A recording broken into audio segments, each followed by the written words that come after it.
Okay, here are the highlights from the HSO 1973 Indianapolis 500, held on May 31st, 2015.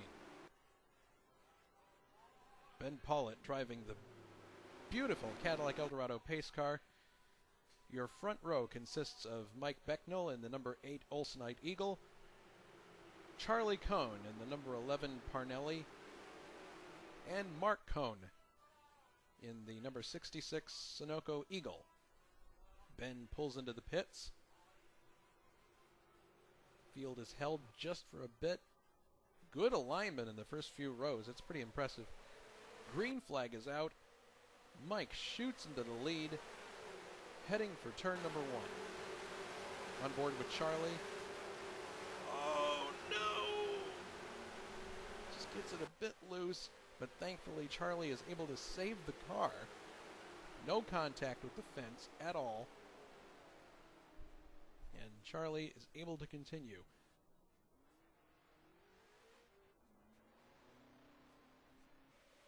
Here's the speed shot.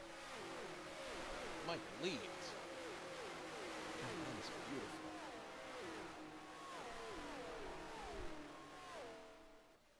At the end of lap 1, Mike is leading. Richard Coxon is second, but not for long because he's being stalked by Mark Cohn. You can see it right there.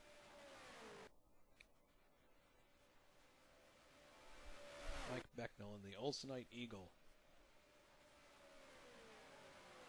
Did so many practice laps for this race. There is Mark Cohn having cleared Richard Coxon, now second. And you can see Rocky Calabrese in fourth, Trevor Greene fifth. Flash forward to lap number 5. And this is Mark Cohn stalking Mike Becnel for the lead. He's got the slipstream on the straight, pulls out, and Mark Cohn takes the lead from Mike Becnel.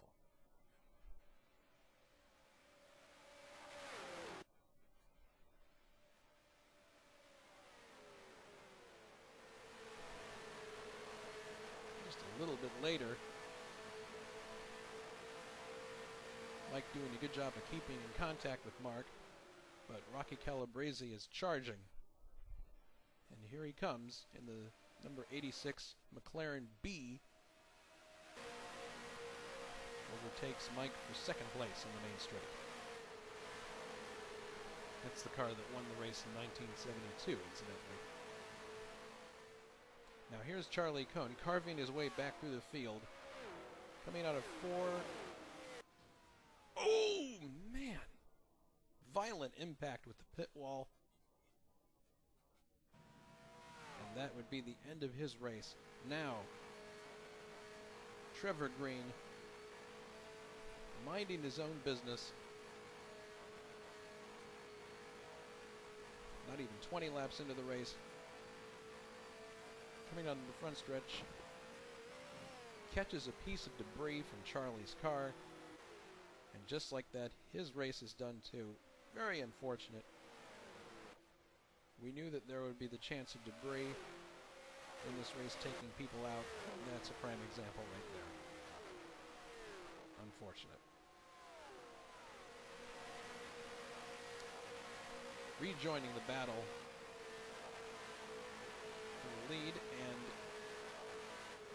look at this, my goodness. This is for the lead. Side-by-side racing through turns 1, 2, and now into the backstretch. Mark Cohn is not going to give up the lead. Here's Rocky trying again in the inside, side-by-side. Oops. Smoke there is from Simon Wattman.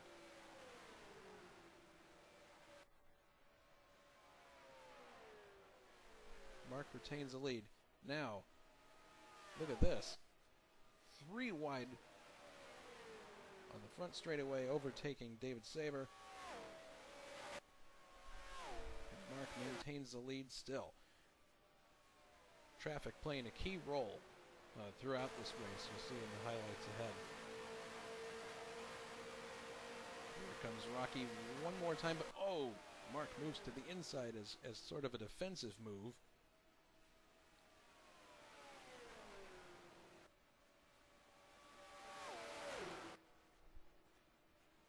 more side-by-side action, and Mark is able to hang on to the position for the time being, but Rocky gets the toe from Richard Wilkes and the Coyote and is able to overtake finally into the lead.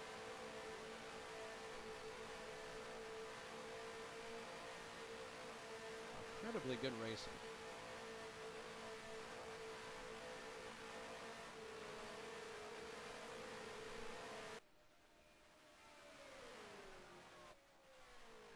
Mark making another attempt, coming on the inside.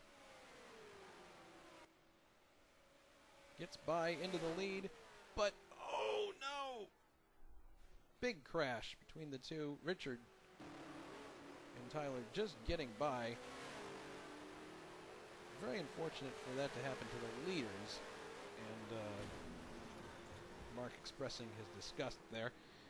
Let's take another look at this incident in slow motion instant replay, and if you watch Mark, you can see there is no actual contact between the two cars. Mark actually gets loose, perhaps a rear guard aerodynamic effect from having Rocky directly behind him.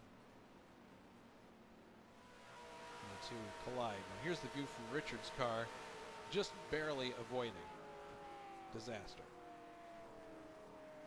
Unbelievable. And he continues on, unscathed. So with all that drama, Tyler Greene inherits the lead, but pit stops are coming up, and this is the first of Tyler's pit stops. Number 12, Sunoco McLaren.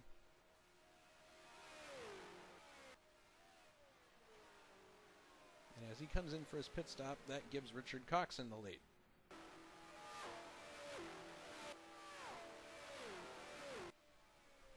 Everybody was going to have to stop between 3 and 4 times depending on the engine being used. Here comes Richard in for his stop not long after that. This is at lap 45.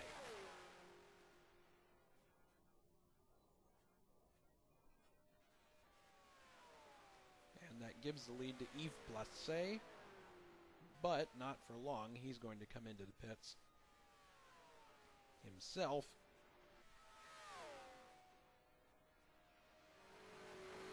Gives the lead to Jukka Maattanen. Here he comes into the pits. This big shuffle just back and forth as people make their stops. And as Jukka makes his stop, that basically cycles everybody through, and Tyler is back in the lead, and you can see Richard right behind him. So now the battle for the lead is between these two. Two McLarens, but two different teams. The Sunoco team being Roger Penske, the Gulf team being the factory McLaren team from England. Down the backstretch.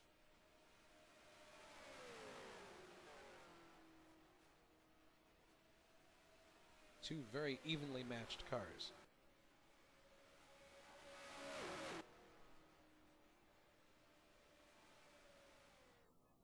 And meanwhile, there was some other zaniness going on. This is David Saber and Vincent Beretta getting together on the main straight. Thankfully, only involving each other and nobody else. Now this is Jay John having a good run in the Dick Simon Eagle, but that wall claiming so many people, including yours truly. Very high attrition in this race. But we knew that going in, it was going to be very difficult. So here is Tyler again. This is around lap 90. And he's making another stop for fuel.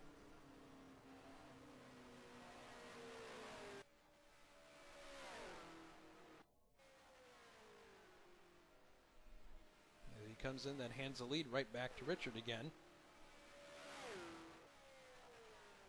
And he's going to come in and make his stop. Not long after that. I think exactly 1 lap later.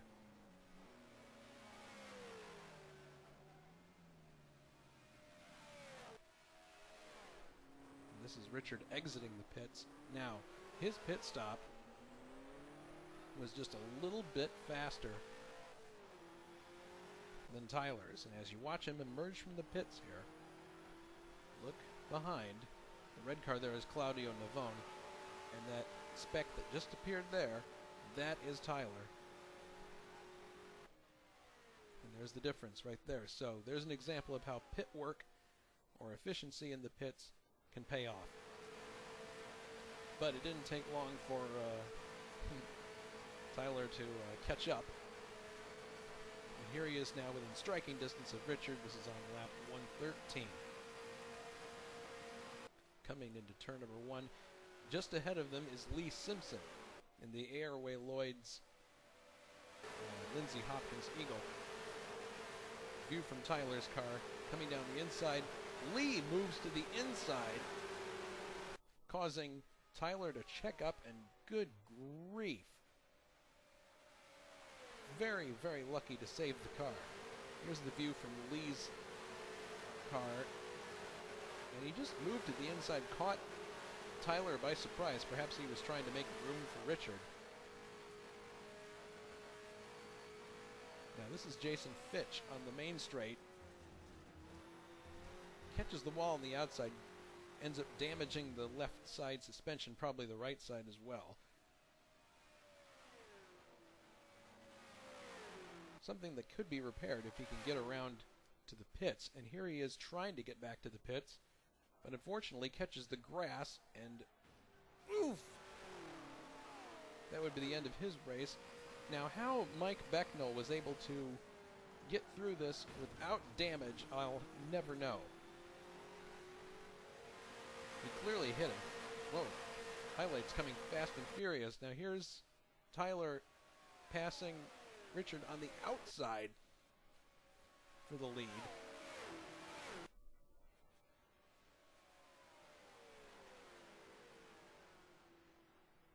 They're coming up on two lapped cars as Gerard Rion in the Patrick number 40 and Claudio Navone. Tyler has the lead now, coming into turn 3. Oh no! Something goes wrong, gets loose, and goes into the fence, giving the lead right back to Richard again.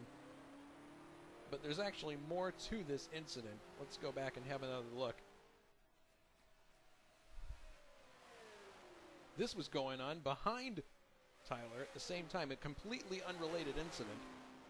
Claudio getting into an altercation with Gerard. Claudio obviously having the worse result. Now this is Jonathan, and he is driving the Kenyan Coyote, a much maligned car. And even though he started dead last, he's carved his way up to the middle of the field, taking advantage of attrition. There goes the leader by.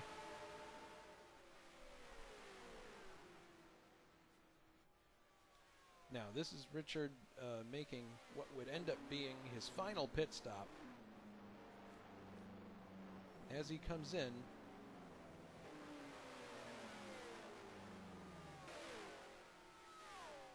comes to a stop. Here is Mike Becnel, who is in second place, but that's actually putting him back on the leader lap. So that's the kind of dominance that Richard had in this race. He had a really good challenge from Tyler Greene, but in the end, efficiency in the pits made the difference, and attrition of the other front runners. Richard Coxon wins the HSO 1973 Indy 500. Amazing performance. In second place was Mike Becnel. This is Peter Blom in the Patrick Eagle number 20, finishing in third place. Excellent run for him in the car that actually did win the race in 73. And Jukka finishing in fourth, Tyler Greene finishing in fifth.